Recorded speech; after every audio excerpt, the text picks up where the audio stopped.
რუსეთზე წარმოგიდგენთ ესეთი ანალოგია რომ გამოვიყენოთ, რომ ყავს რაღაც ფსიქიკურად რაღაც აშლილობის მეზობელი, რომელიც შეიძლება ძალიან ძლიერია. მოზვერია. ხო, არაფერს არანაირი შანსი არ გამოგკლავდა და ხან შემოგივარდება რაღაცა დაგიმტრევს, ხან გცემს, ხან რაღაცას წაგართმევს და აი თანაცხოვრობ, დიდი ხანია უკვე თანაცხოვრობ. შოულებიც მისი ასეთი იყო, იმიტომ რომ შენი შოულები იყვებოდნენ, რომ აი დაახლოებით ასე ვიქცეოდნენ. ხო და ასე ცხოვრობ რა. სამზარეულო უკვე მოგაჭრა რა. რა უნდა გავაკეთო? ქრონიკული დაავადებას ავითარებ. რა უნდა გავაკეთო? შეგიძლიათ თქო და ახვიდეს სხვაგან წახვიდე იცხოვრო, მაგრამ ეხლა ჩვენ რეალობას არ შეესაბამებთ და რატომღაც არ შეგიძლია წახვიდე ასე თანაცხოვრობამ ადამიანთან და რა უნდა გააკეთო? ანუ ჩვენი ამოცანაა რომ რაღაცნაირად შენ გაძლიერდე და ისეთი მეზობლებიც ყავს, რა ძლიერი მეზობლებიც ყავს, რომელსაც ის თავს არ ესხვის.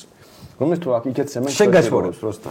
ერთ ოთახიანის ვისაც აქვს, ვინები იმას აჭმორებს, მაგრამ დიდ ხუთ ოთახიანებს არ აჭმორებს. ხო და შენი ამოცანაა პირველი რომ მაგალითად აი ესეთი მეგობრები ყავდეს. შენ რომ რაღაც დასისხლიანებული მოდიხარ, რა გჭირსო სანდრო რომ კითხავს, გეტყვის რომ რა ცემაო რა და ვახცუდია და მოდი მივალ და ველაპარაკებო და მივა ის მაგრამ შენ მანამდე ეს მეზობლები უნდა დაპატიჟოს სუფრაზე, კარგი ურთიერთობა ქონდეს ამასთან. აი ურთიერთობა ქონდეს, თან რაღაცა უნდა აინტერესებდეს, მაგათ საერთო საქმე ქონდეს. შენ ეხმარებოდე, ან ის გეხმარებოდეს, ან ვაჭრობდეთ და როცა მეგობრები ეხმარებიან ერთმანეთს. შენ მე ხო მისასვლელი მიზეზი უნდა მქონდეს, კაცო, ეკონომიკური ინტერესი უნდა მქონდეს, რომ უთხრა ჩემს ბიზნეს პარტნიორს თავს რატო ესხმი. რა თქმა უნდა. ტრამპი რო ითხოვს მინერალებს, იდეაში ხო მაგ გასაკეთებს. ხო.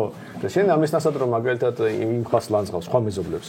ზოგის შულს, ზოგის რაღაცის, ზოგს ამბობ რომ სულები დაფნას მათ ბინაში და სულებს ებძვიან, დიფსულებს სხვადასხვა. და ამიტყად დაკავებული, კი? და ის რომ პერიოდულად ხელს გამოგიქნევს, შენ რა უნდა ქნა? ნუ რა ხო აიტანო რა. და იმაზე იოცნება რომ ბოლომდე არ წაგახდებს, ანუ არ დაგიყრო. ან ხო და მეორე შეთვითონ გაძლიერდი, ანუ შენ რაღაცნაირად ბოლოს რავი ფული დააგროვო და იარაღი იყიდო. კი, გესმის რომ მაინც ვერ მოერევი, იმიტომ რომ ის იმასაც იარაღი, მაგრამ მინიმუმ სანამ ის მეზობელი მოვა და დაგიცავს შენ რაღაცას იზამ და ისმის მიხვდება რომ ესეც შეერაღებული, ის ხო ძლიერია თან მეგობრობს და 10 ჯერ დაფიქრდება, მიუხედავად რომ ცოტა არ არის დაალაგებული, ამდენი ესმის. აი რაღაც ზოგადი ლოგიკაა და ახლა რომ გადმოვთარნოთ ეს რა ურთიერთობა უნდა გქონდეს რუსეთთან. ჩვენ უნდა ვიყოთ წესერი ქვეყანა, არ უნდა ვიყოთ რუსეთი იდეოლოგიურად, არ უნდა ვიყოთ რუსეთი პოლიტიკურად, უნდა ვიყოთ დასავლეთი პოლიტიკურად. შენ არ შეგიძლია რუსეთს უბრალოდ აიღო და რაღაცა მე ხა რაღაცა პატრიოტული ლოზუნგები დაამარცხო რა. გიჟი მტერი ყავს რა უბრალოდ. შენ უნდა იყო იმ დასავლური ოჯახის წევრი, აი მსგავსი რაღაც წესები უნდა გქონდეს, ახლა ყველაფერს ხო გაიმეორებ რა, საბიზნეს შვედეთს და ამერიკას განსხვავებული წესები აქვს, მაგრამ ყველა რაღაცნაირად დასავლური ოჯახის წევრია. და ისაც სირიაში ხდება, სირიაში ხალხოსანი და ყოველს ფეხებზე კიდია სენდვიჩი. იმიტომ რომ არ არიან ის დასავლეთის ნაწილი. ანუ ადამიანის სასწაულს ფასი არ აქვს. ხო, და ამიტომ რავი, აფრიკაში რამდენი ხოცება, მაგრამ არც კი იწერება იმის. შარლი ებდოს ტრაგედია რომ მოხდა, ხო, რა ამბავი იყო ატეხილი და შარლი ებდო ყოველდღე ხდება იმაში, რა ქვია, ბევრად უფრო მასშტაბური სამყაროს 80%-ში, მაგრამ ყოველს ფეხებზე კიდია. და ამიტომ თუ გინდა რომ ფეხებზე არ ეკიდოს, როგორც აი მაგათ აფრიკა ვიღაც კიდე არც კი ვიცით რა ხდება და ხოცავენ და ხოცავენ ხალხს, სირიაში ხდება და ფეხებზე კიდია ყველას. აი ჩვენ უნდა ვიყოთ იმ ოჯახის წევრი და ეს ოჯახის წევრობა ეკონომიკური ურთიერთობებით ლაგდება, პოლიტიკური სიახლოვით, რომ აი ადამიანის პატივისცემით იწყება ჩემი აზრით. ანუ ამ ოჯახში ადამიანს ცემენ პატივს. ანუ რუსეთი იმიტომ აპრობლემა რომ ადამიანს არცევს პატივს, თორე რუსეთი რომ ადამიანს პატივს ცემდეს და შენ ეგეთი ქვეყანა ქონდეს, რაც აქ გაქვს. აი ამერიკა იყოს რა რუსეთი და შენ ესეთი ქვეყანა ქონდეს აქ.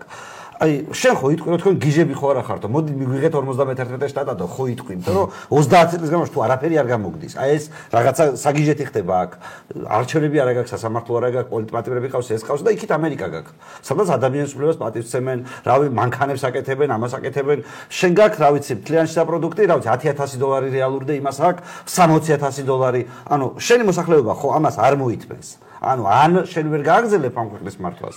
ან უბრალოდ არ იარსებებ და შეუერთდები უფრო ძლიერ ქვეყანას, რომელიც ადამიანს ცემს პატივს, იმიტომ რომ ადამიანის პატივისცემით იწყება ყველაფერი. დაახლოებით ასეთი იქნებოდა ჩვენი საგარეო პოლიტიკა, არა მარტო რუსეთის მიმართ, ზოგადად ასეთი იქნებოდა საგარეო პოლიტიკა.